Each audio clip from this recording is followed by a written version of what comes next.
Contrary to popular belief, getting ghosted in the DMs doesn't mean that they weren't interested.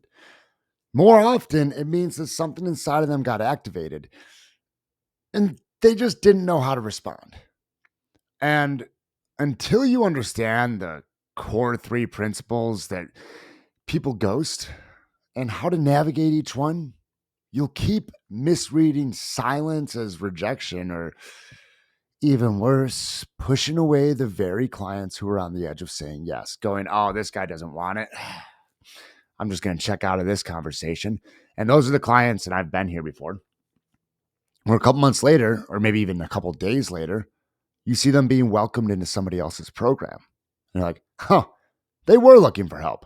And they were looking for me to hold up a mirror. So in this video, I am going to break down the 3 hidden reasons behind ghosting and how to pre-frame your content so these never even surface. Even better, if they do surface, how to spot subtle cues before the ghosting hits and how to know when to lean in and when to let go, when to let them walk their path. So without further ado, let's get into it.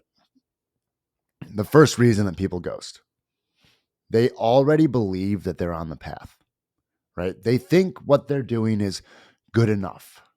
This is often like if they come out and say it, these are the people that would say they're going to try it longer on their own, or that they're doing well on their own. But when someone thinks they're already in motion, they'll rationalize why they don't need you, even if deep down they're stuck. And the second reason, they don't actually want the result, like not fully. Like, not because your offer is fully off, but because they haven't connected emotionally to what's possible, what's on the other side. They've numbed the pain or dulled the desire, and there's absolutely no urgency. And the third reason is they do want it, and it actually kind of terrifies them. Because replying to you, and this, guys, honestly, the third reason is usually it. Like underneath all the layers, this is the thing. Because replying to you means things might actually shift, right? That DM is actually like a portal for a quantum leap. And stepping through it means facing their own growth, means owning their own growth. And some part of them isn't quite ready to be seen. Their subconscious is kind of sort of having an autoimmune response, as I like to say. It's keeping them in their current known reality. And saying, "No, man, if we answer that DM, this might actually be the thing that gets us to where we say we want to go. But then we have to prove that we want to be there. Oh, wait, you mean we actually get to live up to what we've been talking about?" And that scares a lot of people. So, how do we pre-frame to prevent the resistance, right? Before anyone ever lands in your DMs, guys, your content is what can already be working on the resistances. So for reason one, for them thinking that they're on the path, you show the difference between movement and momentum. Share stories of your clients who thought they were doing enough, but realized when they got in your program that it was like rocket fuel, right? That they were actually stuck and just convincing themselves that this sideways progress was forward progress. You know, this is people who get followers and engagement but are still broke. This is individuals who get people saying your content's so helpful but are still stuck. This is our coaches who are at that $5,000 to $10,000 a month mark and just can't seem to break out of it and feel like they're doing everything but nothing's working. They're like, well, I'm good. I'm making progress. Yes, but it's not the progress we're actually craving. And highlight what happens when your clients get real support. For the second reason, when they're like, well, I mean, do I even need this? Don't just describe the dream outcome.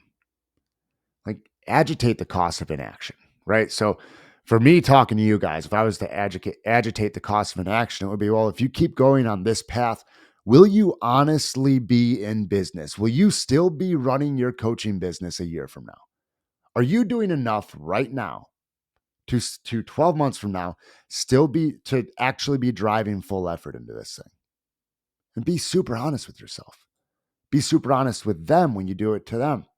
Make them feel what 6 more months in the same loop would mean for their identity, like their fitness, their health, their income, and most of all, their peace.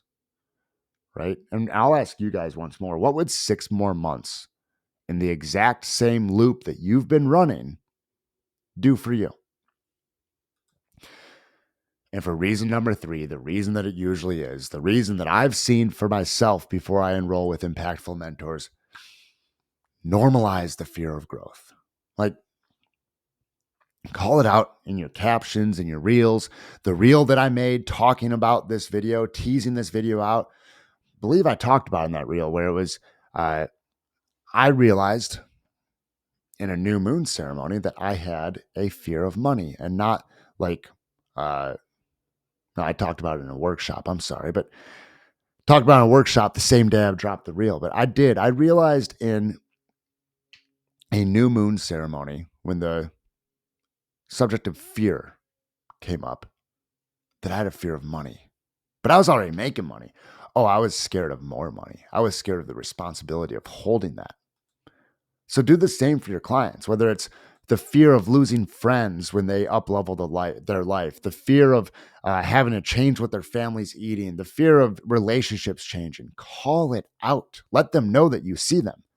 Let them know that it's okay to feel the resistance and that reaching out doesn't mean full commitment, just curiosity. And for real, like I promised, let's talk about spotting the tells before they ghost, because most people don't ghost without warning. They drift, right? So watch, like if somebody's super engaged, right? And they're dropping paragraphs there, and then you hit a vulnerable spot and starts going shorter. Or they leave you on scene for a while and then like get back to you a day later. It's time to check in before you hit one of these points of resistance. If they go to vague, if they go from very clear to vague, it's time to check in. And if they start responding surface level to your deep questions, it's time to check in. And you may have went too deep too quick. This is where really watching the conversation and letting them tell you how deep they're ready to go is paramount. Okay, when you notice all these tells, like, don't chase. Just hold up a mirror. Just try, hey, like, noticing your energy shift a bit.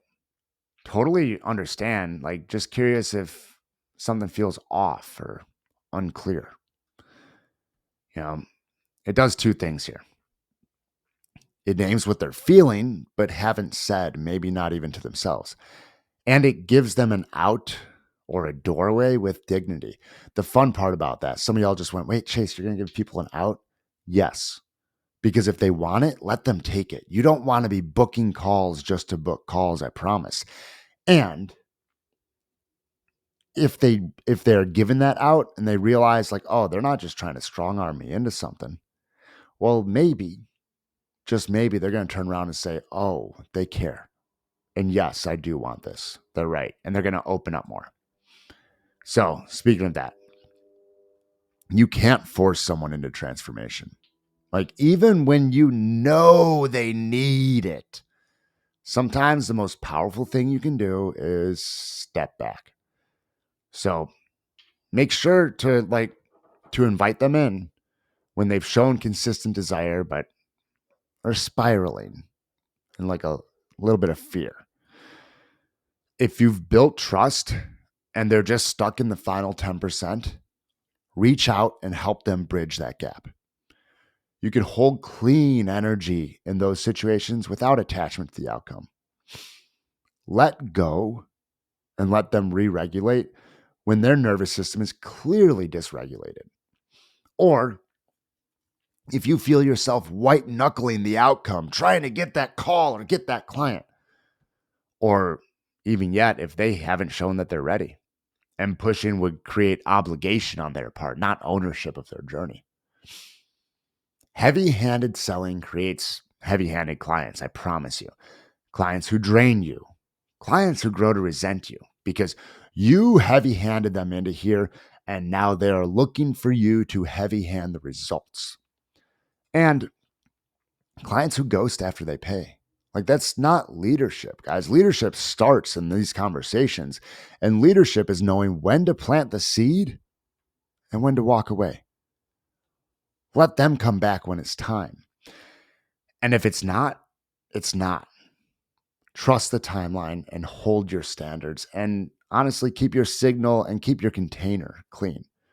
So if you want the exact prompts I use to re-engage these conversations without pressure, DM me DM prompts, very clear and straightforward, on Instagram, and I'll send them right over. Appreciate you guys for being here.